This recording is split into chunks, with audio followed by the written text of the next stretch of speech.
Well, welcome to 2026.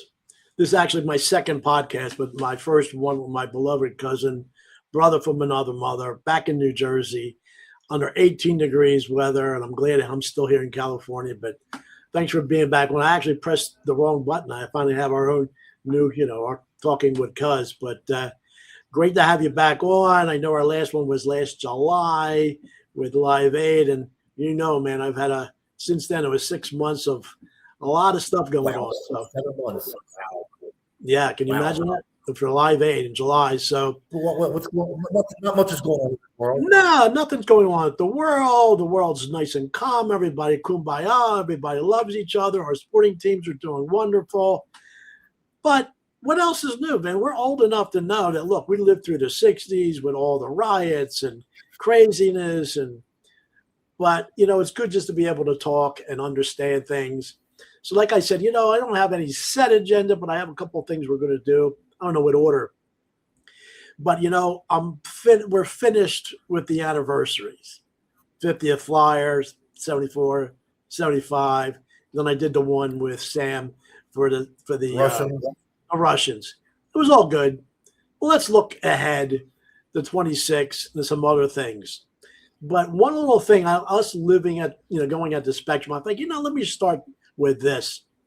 Do you remember some of the vendors? Now, we know some of the other vendors, but there was a program vendor that about 6 months ago, I was watching this George Harrison documentary on HBO, and it had some film clips of him at the Spectrum where I was at one of the shows. I'm going to play this, only 10 seconds. I want to see if you remember this guy.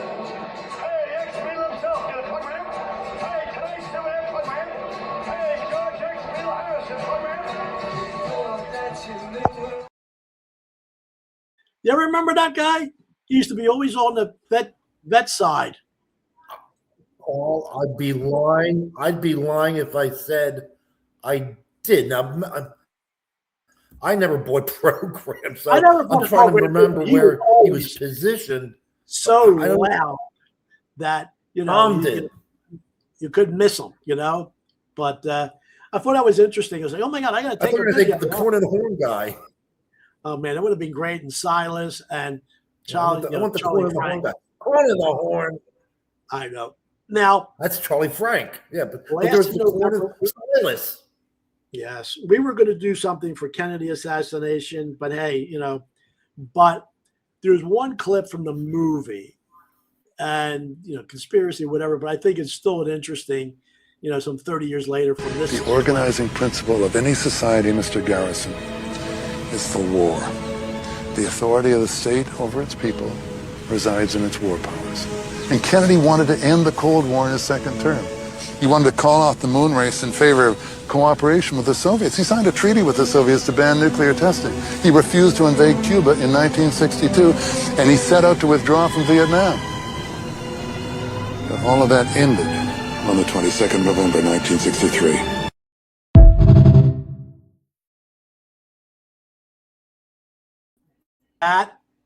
That best scene in the movie. It's the best scene in the movie. Yes, it's the greatest scene. And there's a lot of good stuff. Go ahead. There's a movie out that I think it's either on Netflix but it's 11/22/64. I watched that. I saw that 6 years ago. Okay, and he goes back in time to try to change it. Is that? And he goes through it because I saw. I mean, it's James Franco.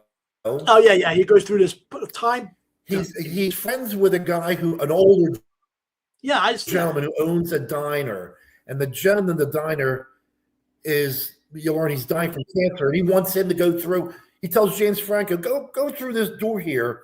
Basically, that takes him to a portal that gets you back to 1960. Oh, right. And when it gets explained to James Franco is that we're people trying to prevent the assassination of Kennedy, but you get there 3 years early, and you got to twiddle your thumbs and kill time for 3 years before it happens. But you learn is that as you get closer to the date the universe works against you, trying to prevent the stopping of the assassination. It was really cool, a really cool movie. It was an 8-part series. Yeah, there was a certain things that came up that, like he was like, he said something. Oh, they go, but how did you know that? Or he started betting on things. He started making some money on bets and how he knew stuff. But that's how he had to make money. Yeah, so it's kind of cool about stuff. But let's see. Let me where I want to go. The whole thing about what's going on. I'm only going to play. I actually played this about 2 years ago before the election again. And when people say about our current president that he never paid contractors, he never did this, and obviously my father worked there, and no common sense thing. If you think, how can you rebuild the New York skyline, not pay anybody, especially with the unions, especially with the and everything there.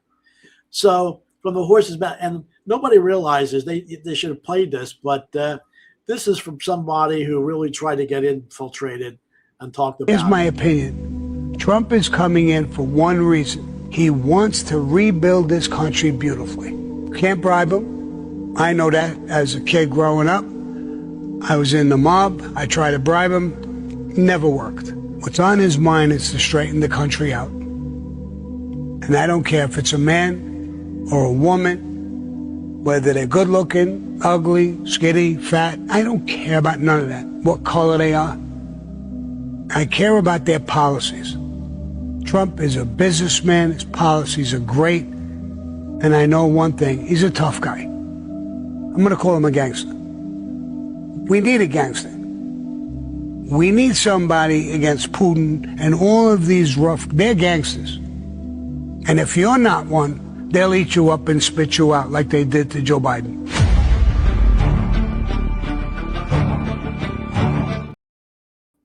And as he went into Davos, he was a gangster. He told them all to go fuck themselves. And Yeah. Yeah. And it was like it's like he says, screw you, Europe. What have you done? We're paying all this money to protect as part of NATO. You're the ones that are right next door. Why are we paying for all this? I know. He's saying, I don't care. What are you going to do? What are you going to do to me? People don't like him because he's got bluster. Yeah. I'm going to go to some people who don't know that, this is my dear cousin, that brother from another mother, and our love was sports, all kind of sports. We had our pickup games, but, when hockey came into Philly in the area, we picked it up and tried to play, and I tried, but realized I know that I wasn't any good. I was a better referee, but I should have had you carrying my stick around for me. I know. Let me try to see that. Was this one show? Highland High School. That was Highland. Yeah. Look at our hair. But anyway, so you can tell by the little embankment. I know. And 25 years ago, through my dear friend Anthony Dye, who gave me this opportunity to do this, and it's a shame we didn't have this technology 25 years ago when we did this little show for about 4 weekends, Sports Max. Remember? What did we get? Eugene Levy to host with you? I know.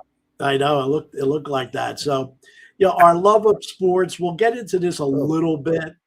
When we talked about, I don't know, the pampered athlete. Everybody's multi-million dollars, everything. And even when they have the timeouts, they have all these assistants going out there with personal water bottles for all the players. But we want to bring back the good old-fashioned old days. One ladle. This is what it used to be back in the day, So, it's Franklin Field. Yep. Franklin Field. So let's see. And our love with the Flyers, somebody just had this up there. This is interesting. This was a TV guide. Oh my God. This is for the Flyers. 48. Ever on TV in their first season, their promo. You know, Wow. and then so their first game on TV was at the Blue. Yeah, at the Blue. And then this was their The Blue. Follow the Flyers on Channel 48. You know. And Stu then Nahan, Captain Philadelphia. we're old enough to know that, you know, during that time period, there was a lot of expansion in other leagues and everything, you know, not just the Flyers and then, you know, the Blasiers, as we call them. And that actually is who's out on the left with Andre Lacroix and Bernie? I know, Bernard Marcel. But then we also had this other team that won a championship. Firebirds. Greg Peeling was the coach. And I actually went to a couple of games of them. So, you know, sports was our God. Hockey was our God. It was a great time to be alive and see this guy bump into his elbow. So yeah. So, yeah. Do I have that clip of that? I don't know. Maybe I got rid of it because I figured that was enough with Sam's. But anyway, yeah, it was a great time to be around and to be Italian and to have great grandparents and the food and all the family. You know, this was at your house, Christmas of '64. And I remember when this picture was taken, my dad had, you know, the brand new. Where was that? It's your house. That's the corner of your living room. Where, though? Now, if you were in the living room, then, now, okay, you're in your living room going into the dining room. You make right to your right, there's that little cove there where that picture was taken. To your right. Right there. There used to be, I got it. There was like a Lazy Susan there, but I guess at that point there's, okay, I got it. And then about 7 years later, we had a big bash at my family's place in 1970. And that's you in the top left. I'm taking upper a picture. Left, a handsome one. Yes, Carol Basile. Oh my God, there's Carol and her sister. Yes. And Dino, and you can see a little bit of Dino. You can see my friend Linda Winton that I had a crush. And then Jackie Basile, and then you see my sister lower right. Yeah. And you see your sister. We had great times. Right. Yeah. Yeah. Oh my God. Great times. So yeah. So not gonna bore everybody with things, but I don't know if I should. Nah, it's too nasty. That's not good. But with food, you're teasing. Go ahead, do it. But with food, I'll do it a little bit later. But with food, do it now. No. With food, when I was back east, when I saw you, there was the one time when I was with Johnny Patillo, and we're walking down, you know, in Asbury Park, where the house, you know, the neighborhood where he grew up, and I used this critique about living in Atlantic City during the summer, going back afterwards, if he experienced the same thing. And I think this is hysterical about being Italian back in the day. I got to make a comment, John. I got my Italian jacket. Because I always remember my days in Atlantic City for the summertime. Going back from the beach on a Sunday, you smell all the people's gravy and sauce. What would it smells like on a Sunday here? Garlic. Just one thing of garlic. And you loved it. You know what I mean? And it made you more hungry. Right.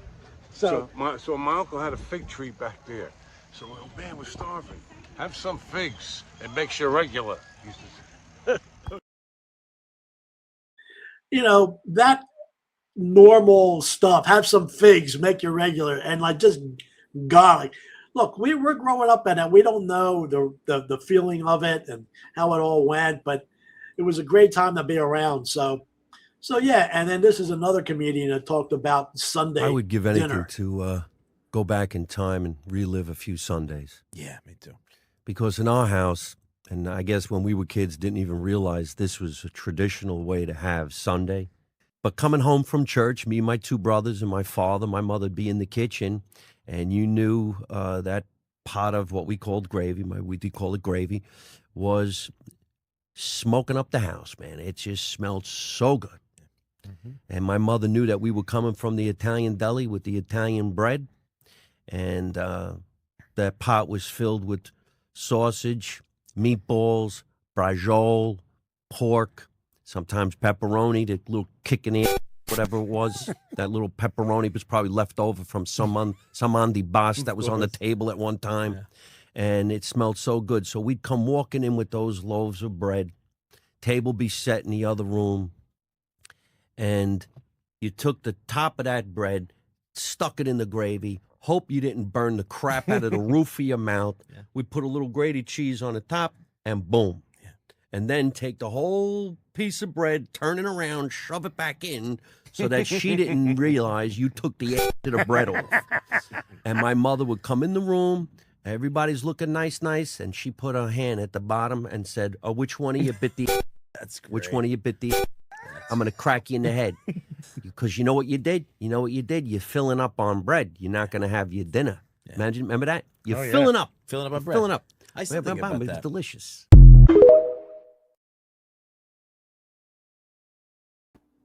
My mom, we had this stuff. We had it where you had the pot going, but my mom would always have 4 test meatballs sitting on the stove for each of us to try one. The best. I'll never forget now, Atlantic City, we were down there for the summers, for many summers. So there'd always be a pot of gravy on simmering while we were at the beach. So, there was no bathrooms before the casino. There was no bathrooms on the beach. So if you had to go to the bathroom, you went back to your place because it's the block of the beach. I'll never forget one day, I'm going back to, because you want to watch a little bit of a ball game. My mother came right up to my face. I counted how many meatballs are in that pot. You can have 1. And if there's less of that, you're going to get hit. They already counted how many because they don't take how many out. Counting meatballs? Yeah, she counted how many because she knew I would rate it. God. But, the one great thing, though, about those days, and you met some of the people and whatever, but through my friend Anthony and even Johnny and whatever, the old saying, and from nobody cares. So this is the classic. Nobody cares. It was just like Sonny said it would be. Nobody cares. Nobody cares.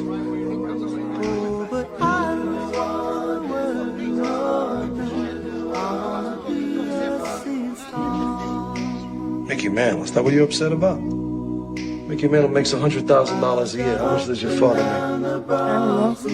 You don't know? Well, see, if your father can't pay the rent, go ask Mickey Mantle and see what he tells you. Mickey Mantle don't care about you, so why should you care about him? Nobody cares. You're worried about Louis Thumps. Nobody cares. Nobody cares. Worry about yourself, your family, the people that are important.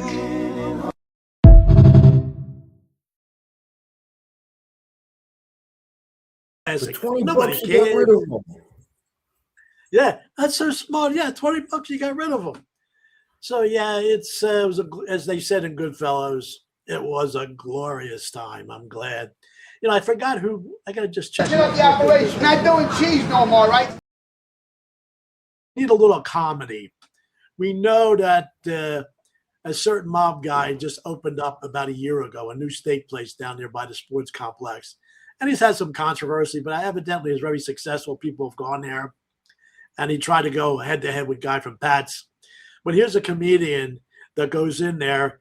And look what happens when he wanted to take over and have kosher cheesesteak. Shut up the operation. Not doing cheese no more, right? Now it's going to be kosher. People are complaining, all right? Get a roll of cheese, get out of here. What the fuck is this guy? It's a fucking cheesesteak store. We have to use cheese. Listen to me, pal. No, we don't, okay? We got the vegan cheese coming in next week, all right? It's going to be fine. You know where the fuck you're at? You're in South Philly. Guy, where's Joey at? Who hired this guy? What happened? Customers are complaining. They're paying the same amount for a cheesesteak with cheese and without cheese. Listen, this is the way I want to do it, okay?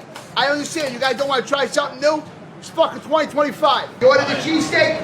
This is a nice one. We're doing it a little different now. Get him some sauce. What the fuck is this? There ain't no cheese on it. No, that's how we're doing it now. It's kosher. I want that. It's a cheesesteak. You guys are really breaking my balls. I'm trying to do something good for the fucking neighborhood. No, there's nothing good for the fucking neighborhood. No, where the fuck is the cheese? That's it. That's how we do. We're doing a kosher now. No, I ordered a cheesesteak, bro. Where the fuck is the flavor at on this shit, What man? flavor? Hold on. Look at this. Nice kosher salt. Bro, dude, my fucking fantasy team lost this week. I'm going to child support court tomorrow. Yo, fuck you, man. Where's the manager? Where the fuck is this dude, man? I told you, we're doing kosher cheesesteaks now. Dude, I'm gonna smack that shit off your head. Take it easy. Just calm down. Calm down. Get out of here. I go fuck a lawyer. Fuck your lawyer, too. I'm gonna fuck up.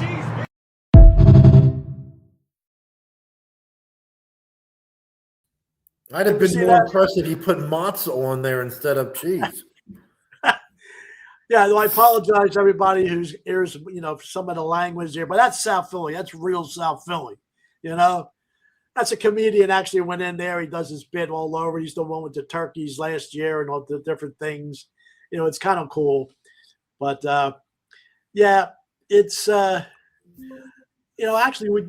I do have it on here. The last podcast and the last real major thing the Philadelphia Flyers ever did was beat the Russians, because that year they had some injuries.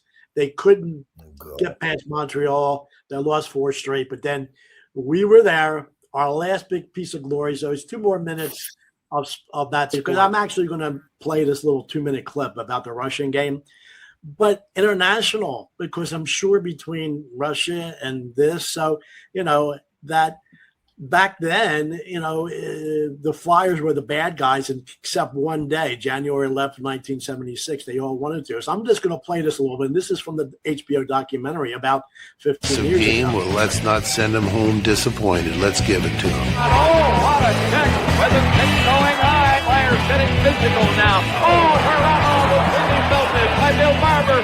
You had fun in the league here, but you didn't play us. Went barreling into the corner. They're fighting for possession. They wanted to experience playing in the Spectrum, and so we fulfilled their wishes for him.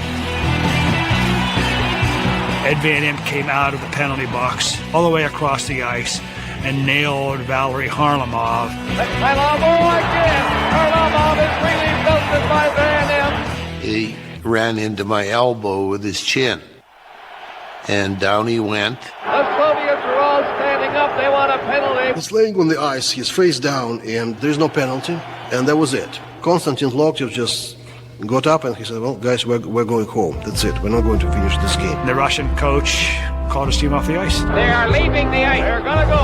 The Soviets are leaving. They're going home. They're going home. Yeah, they're going home. You quit? You walk off? It took just a little more than half the first period for the Russians to retreat. We don't need this kind of hockey. This is anti-hockey. Hey, we're not going to put up with this. This is not hockey. This is warfare. I remember running for the press box down there, and Ed Snyder went up to their coach and through an interpreter, he said to him, "Tell them they're not going to get paid. You want to leave? Go ahead. You're not getting any money." And 15 minutes later, the Russian team appeared back on the ice. Yeah, that was our last really prominent in-person history. And it's amazing now when you saw on the TikToks and YouTube's videos of the Flyers versus the Russians, and you get the comments, I'd say 2 out of every 3 comments are negative about the Flyers and pro-Russian. It's like, really? That's the way of the world, because now it's not politically correct what the Flyers did to the Russians. Oh God, yeah. And the funny thing is, I was talking to Sam and Jeff, and about the series, and he said, "Well, they're shopping around," and somebody said, "Well, it's not international, not international. That incident, how can that not be more international than that?" That game was, that game. Yeah. So anything. So not so much. But we're not going to talk sports anymore. We will, because now the Super Bowl coming up, our Eagles are out of it. We're going to have the Rams should have won yesterday. People out here in California, they're not happy that drive when they went for 4th down. They didn't make it, whatever. But back to nostalgia a little bit. I know we love this sport in our own way. Chase Stadium. Jerry and I was talking to the man before the game was going to be there. It's here at Kezar tonight. Charlie O'Connell with a canvas helmet. Joe Stafford whipped out. In money on the track, yelling at O'Connell, yelling at Stafford. Saying, get the lead and cut it off. Don't let O'Connell have a chance to score. O'Connell cuts him off. He goes right, almost into Monty O'Connell slams. Monty running across. I think people today probably don't even know what that is. What's that? Probably younger kids today probably wouldn't even know what that is. Well, you know what? Women do the roller derby. They play on flat, surfaces. It's not banked. And they play for. It's not a league anymore. It's just. But oh my God, it used to be sold out at the arena, then at the Spectrum. Well, that was then. This is now. I'm just checking these. Did you ever see this? This was Saturday Night Live from 2017 when the Eagles were going to their first Super Bowl about the Patriots, and this is the night before. And Tina Fey is still a Philadelphia person that grew up in Upper Darby, and this is their chant against the great skit about Philadelphia against New England back then. This was when they were going for the first one. Yeah, well, that was then. This is now. Okay, call us the Eagles because we're ready to fly. Fly, Eagles, fly. The Eagles? Yeah, and like Eagles, we Philadelphians are swift, we are deadly, and our eyes are all a little too close together. Yeah, and we got the best food. Yeah, hand me that, Charlie, hand me that. I brought venison hoagies, porridge stuffed peppers, and corn fritters from Wawa. Wawa's an Indian lady that lives just outside of Conshohocken. Philadelphia, please, you got no chance, kid. Yeah, let New England handle this, you skeezer. Oh, go home, New England. Yeah, and can I tell you something about your precious captain, Thomas Brady? He's old, okay? He's like 40. That's 4 years past life expectancy. No, sir! You take that back, sir! You take that back! Nuh-uh. Boston's not even a real city. It's a college town with a fishing pier. Oh, yeah? Talk to us when you win one, numbnuts. Patriots of New England, you have truly achieved remarkable success. But I believe I speak for this entire chamber when I say, just shut up. Shut up! Yes, you have won in the past, but by no means does that guarantee future victory. And Philadelphians, you are overdue for victory, and I wish you all the best in your upcoming battle. But if you do win, please, be cool. That was funny in its own way, and it's almost. Remember years ago, I think it was the first Super Bowl when Ray Dinger went at it with a Boston writer about the guy was saying the Eagles won. Yeah, it's interesting in that regard, So, well, something. Let me just see one more thing before we get in. I'm going to just check out this other little clip. The end game of this is to. Too deep for another time. But a TV series just ended that I think the whole Paramount Plus with Sheridan with Yellowstone, his prequels of 1883 and 1923 are absolutely classic. But the one both of us really got to was Landman. And Billy Bob Thornton is a phenomenal actor, but I don't even think he had to act for this role. He just had to put the hat on, keep his jeans clean, and he put his boots on, and he just did, whatever he felt. Because I saw him interviewed. He says he just basically gets the idea without reading the script, and he just goes from there. So the first classic one was from the first year. This one about how it really Wind works. turbines. Out here. Everywhere. Green energy starting to push out the oil industry. Let's go. I'm going to show you something. God, they're massive. 400 feet tall. Concrete foundation covers a third of an acre and goes down in the ground 12 feet. Who owns them? Oil companies. We use them to power the wells. No electricity out here. We're off the grid. They use clean energy to power the oil wells? They use alternative energy. There's nothing clean about this. Please, Mr. Oilman, tell me how the wind is bad for the environment. Do you have any idea how much diesel they have to burn to mix that much concrete or make that steel, haul this shit out here and put it together with a 450-foot crane? You want to guess how much oil it takes to lubricate that fucking thing or winterize it? And its 20-year lifespan, it won't offset the carbon footprint of making it. And don't get me started on solar panels and the lithium in your Tesla battery. And never mind the fact that If the whole world decided to go electric tomorrow, we don't have the transmission lines to get the electricity to the cities. It'd take 30 years if we started tomorrow. And unfortunately for your grandkids, we have a 120-year petroleum-based infrastructure. Our whole lives depend on it. And hell, it's in everything. That road we came in on, the wheels on every car ever made, including yours, it's in tennis rackets and lipstick and refrigerators and antihistamines, pretty much anything plastic, your cell phone case, artificial heart valves, any kind of clothing that's not made with animal or plant fibers, soap, fucking hand lotion, garbage bags, fishing boats, you name it, every fucking thing. And you know what the kicker is? We're gonna run out of it before we find its replacement. It's the thing that's gonna kill us all as a species. No, the thing that's gonna kill us all is running out before we find an alternative. And believe me, if Exxon thought them fucking things right there were the future, they'd be putting them all over the goddamn place. Getting oil out of the ground's the most dangerous job in the world. We don't do it because we like it. We do it because we... I think I don't mind paying Says it all. for phenomenal stuff, you know. And it was just like Trump telling the, Europe that they're stupid for having windmills. He says China builds all your windmills, but there's not one windmill in China. They're all over here. That's right. That's a classic. That's the new season can't come soon enough. But I think know any good spots on the west side? Yeah. How those guys slip in. Interest on the MTEX advance. Let's make it out to M. Miller Enterprises. And the 18 million? I need a name, Tommy. CTT Oil Exploration.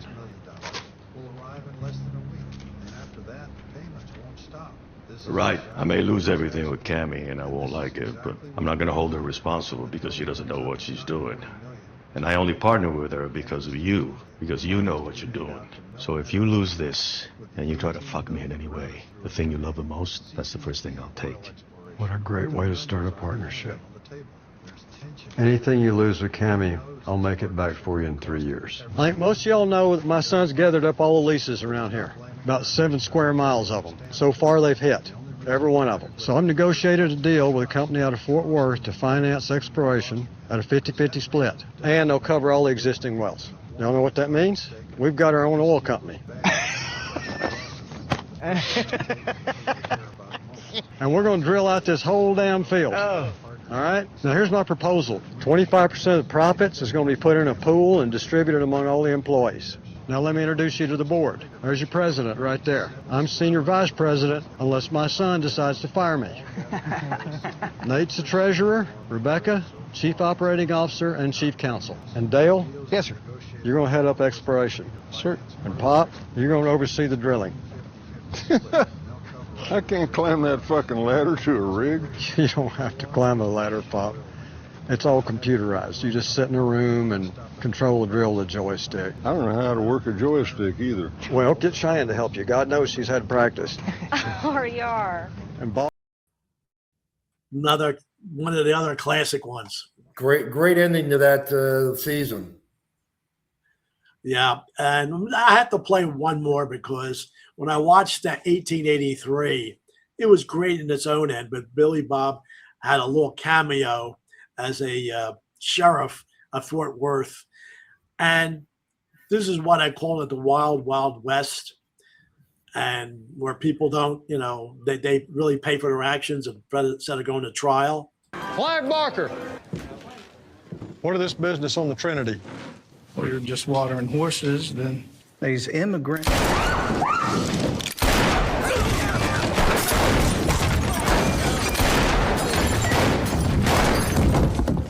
Is there any more? Don't just sit there shaking. Are there any more?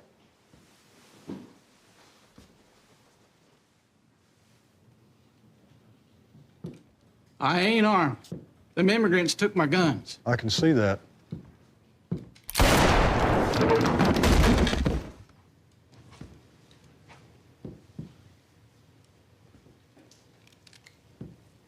If you want to dance with the girls, dance with the girls. If you want to drink at the bar, drink at the bar.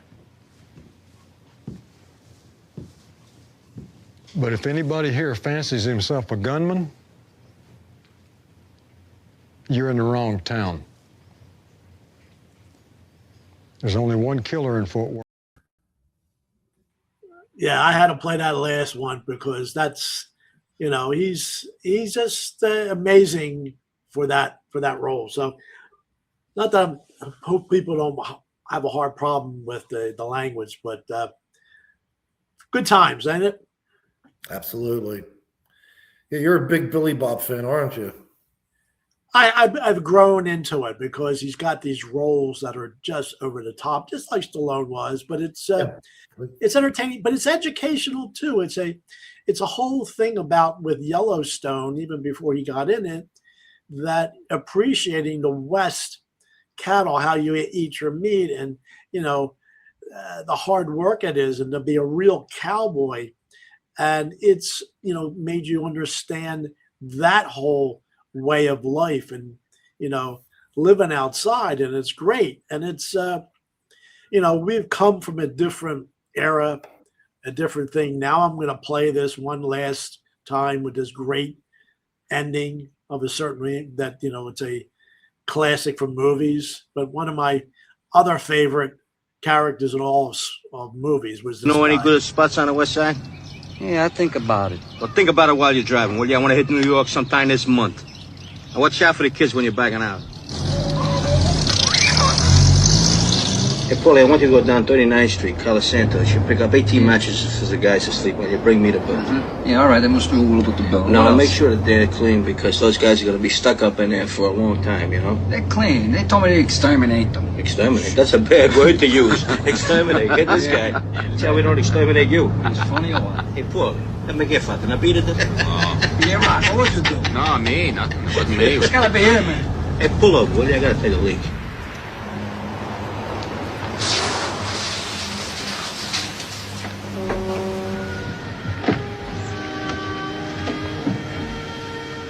Leave the gun. Take the cannoli.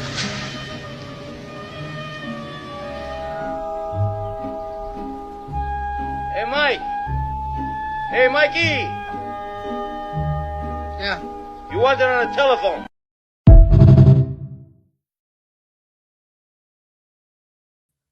All times, man. And that's Leave when the gun, take the cannoli. And that's when he comes in and says, you might have to go for 20 guys one day, the sausage and the meatballs. So, yeah, down memory lane. So let's just switch things to the future. A couple weeks from now, there's going to be, in my mind and probably yours, another historic scientific feat that the human race is going to do.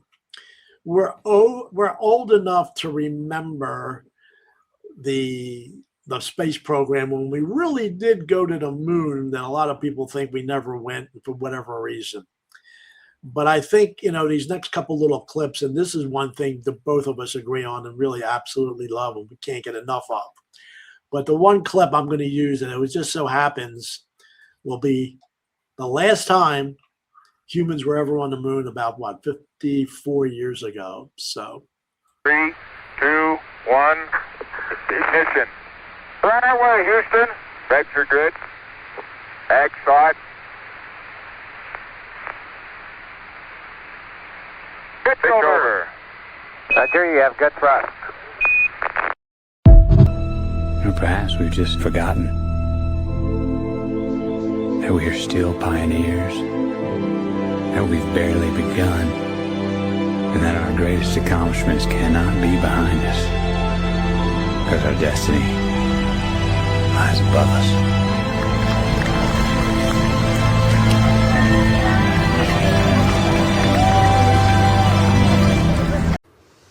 What happens December 1968?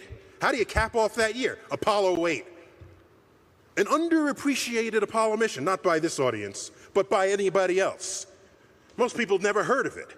Apollo 8, what's that? Excuse me, that was the first time anybody ever left Earth. With a destination in mind. Yeah, figure eighted around the moon. Photo of Earth rising over the lunar landscape. The photo is really misnamed because the moon is tidally locked to Earth. So Earth is always in the sky on the near side of the moon, always. So it only was rising because, in fact, they were figure eighting around the moon and Earth rose up. That photo, we all know it. Earthrise over the moon. There was Earth, seen not as the map maker would have you identify it.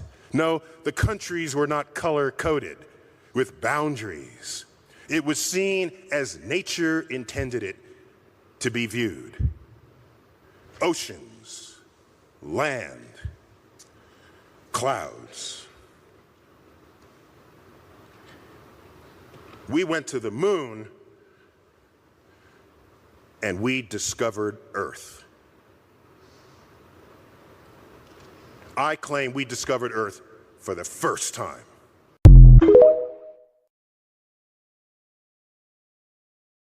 That's the most classic statement you could ever said. We went to the moon and discovered the Earth. You got the floor, buddy. Yeah, it's interesting. You know, when you see that Earth rise, you see half the Earth. The other half is dark.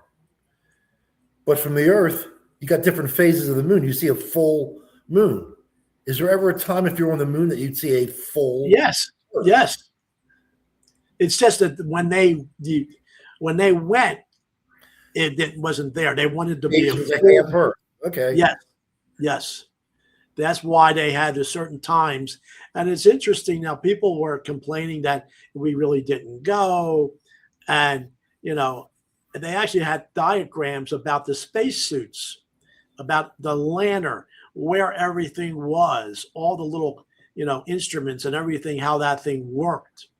You know, it's an amazing how, you know, even the spacesuit worked. And people just don't believe that we went, but obviously we did. And you've been to Florida, I've been to Florida. They have a mock-up that. It is just absolutely amazing about, you know, man's technology. And I'm happy that we're still alive to be able to see the next, you know, phase to go back. Hopefully everything will go well, that nothing bad will happen to these people, because obviously they're, you know, titans in their own way, you know. So God bless these people. Now, are they going to be as famous as Armstrong and Aldrin and all of that? We will see. Yeah, well, for those people who deny, you know, don't believe that we went to the moon and landed, it's an insult to the 250,000 citizens who worked on Project Apollo and had no lives. Their whole lives for 10 years were just eat, sleep, and work. Joe Apollo. Rogan came up with saying something about doubting the moon, but, you know, it's like, wait a second. It wasn't just, oh, we're going to get on a rocket and just go to the moon. Then realized it was Mercury for a couple of years. Then it was Gemini, what that was specifically was for. And then Apollo. The one thing about this day and age for someone, people our age, who it's not so much education, but general fact knowledge, that really real knowledge isn't appreciated anymore. You know, oh, we're conspiracy thinking that we went to the moon. Everything's a conspiracy. You know, when you watch that series From the Earth to the Moon, the first episode, you know, it was like Kennedy says, we're going to go to the moon by the end of the decade. And the administrator for NASA, he goes, 8.5 years, 9 years, can we do it? And then you see Chris Kraft, who was the first flight director. He pulls everybody and says, this is what we got to do. First, we got to get in space in orbit. Russians have done that. We haven't done that. Then we got to go out there and do an EVA, see if we can, you know, walk in space. Then we got a rendezvous. And he goes, okay, you on the weekend, you come over to my house. I'll stand in the backyard. You stand in the front yard. You throw a tennis ball. I'll try to hit it with a brick. That's what rendezvous is. And then, you know, you got to get to the moon. You got to do this. And the best series of the best episode was the 5th episode about how they did the lunar lander. And it took 8 years to develop it. And they said getting to the moon is all about weight. You can't send one gigantic rocket up there and landed. And they finally came with the idea that you would have the lunar module buried inside the command area and take it out, turn it around, and go to the moon with it. But I think the hardest part about going to the moon for these conspiracies, they'll try to get 6 million pounds of rocket off the ground. Now, with that Artemis 2, they got 7 million pounds. That's a lot of stuff to get off the ground, but yeah, I've always been fascinated with the moon stuff. Everything goes well. Now, it's great that they have this probe that's still orbiting the moon, and then, China and India. And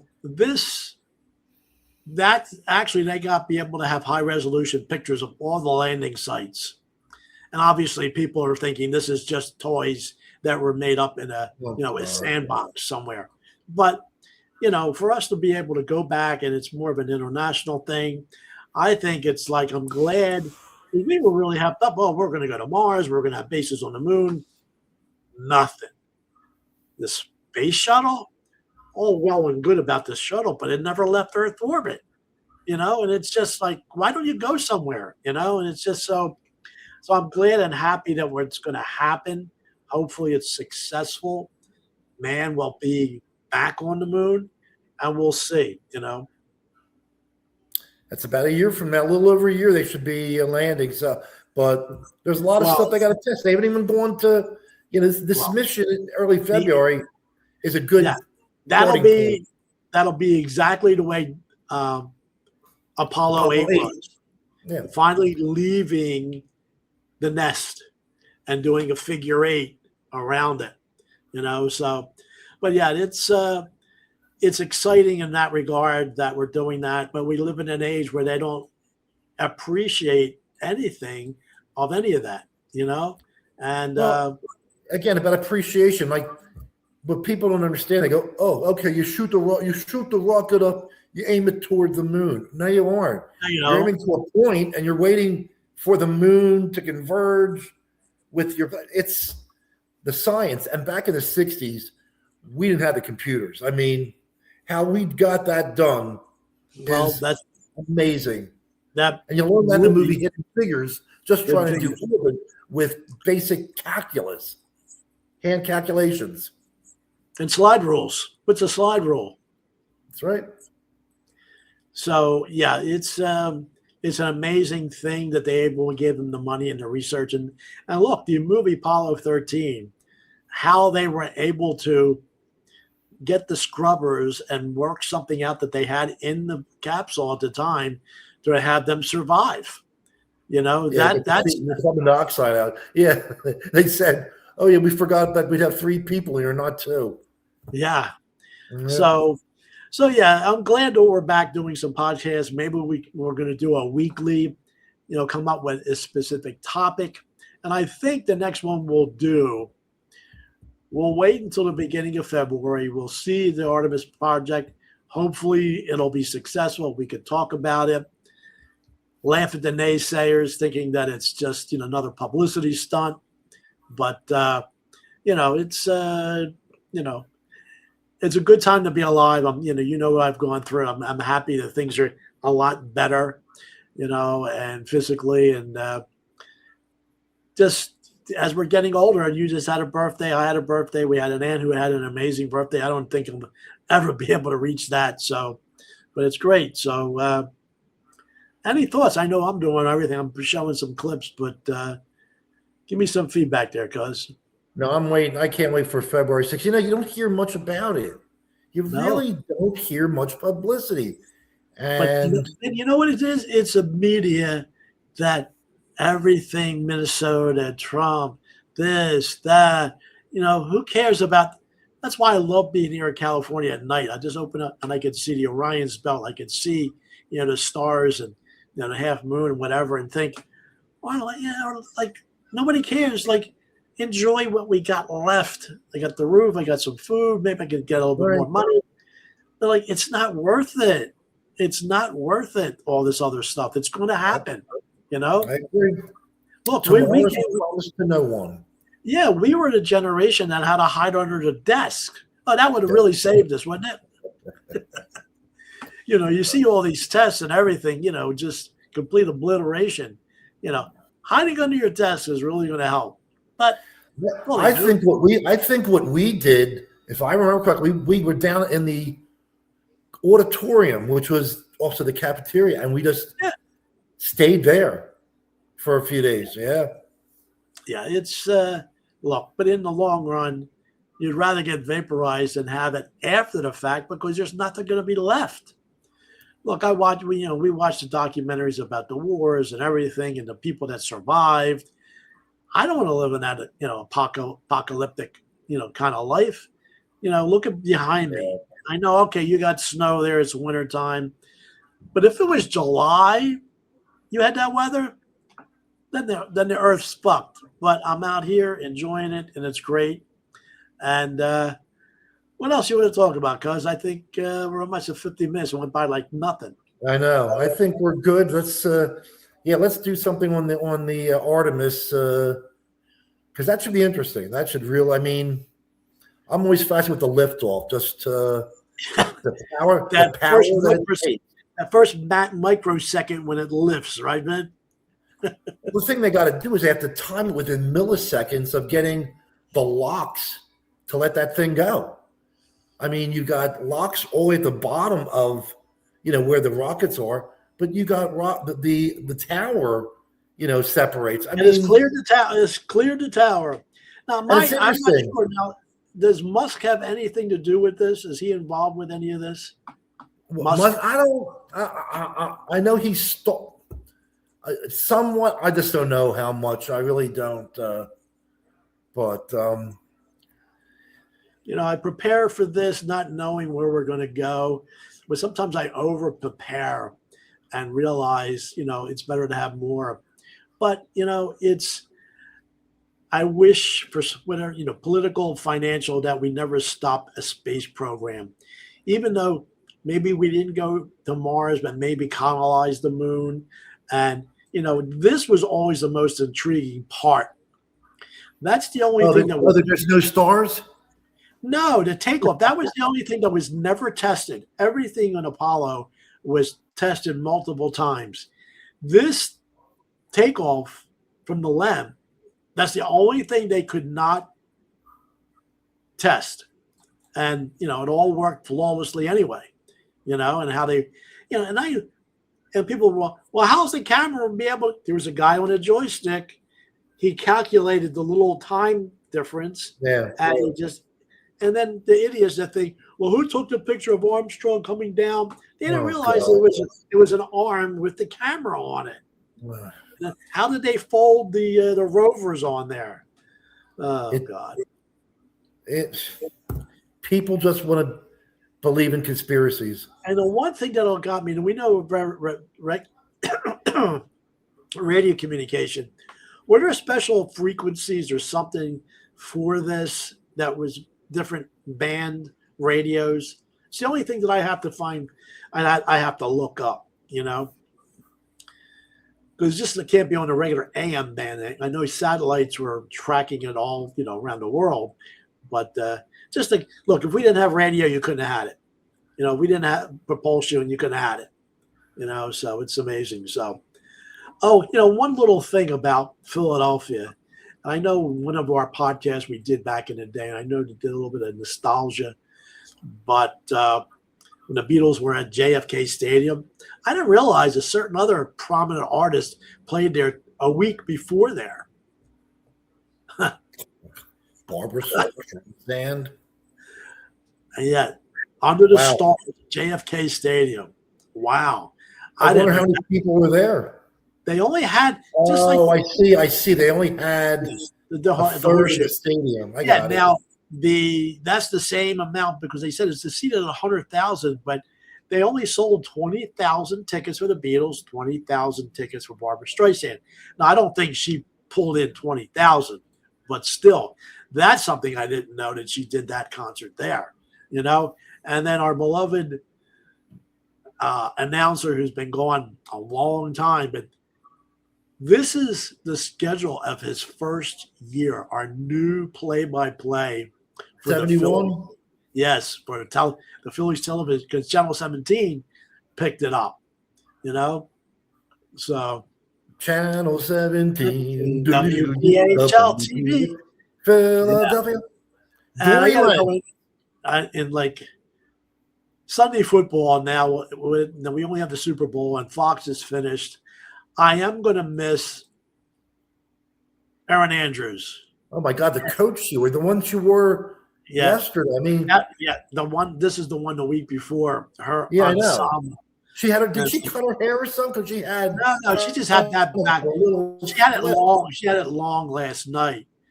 But yeah, that one was up in a bun, and that was in Chicago when it was so brutal, you know. So I'm gonna miss that. Yeah. The Fox crew, and because NBC has the Super Bowl, so because I appreciate it, I'm gonna be close rather than our little logo thing we have. I always loved the movie Patton. And for some reason, this stuck with me as a closing. But, you know, all glory is fleeting. Everybody thinks they're going to be here for long, you know, everything. Well, I'm going to end ours with talking with Cuz with this. So, yeah, be good. Stay warm. Say hi to Lynn and got it. She in the other room. And obviously, stay on for a bit for this to download and everything. All right, buddy? You got it. Thank you, Cuz. Take care. For over 1,000 years, Roman conquerors returning from the wars enjoyed the honor of a triumph, a tumultuous parade. In the procession came trumpeters and musicians and strange animals from the conquered territories, together with carts laden with treasure and captured armaments. The conqueror rode in a triumphal chariot, the dazed prisoners walking in chains before him. Sometimes his children, robed in white, stood with him in the chariot or rode the trace horses. A slave stood behind the conqueror, holding a golden crown and whispering in his ear a warning that all glory is fleeting.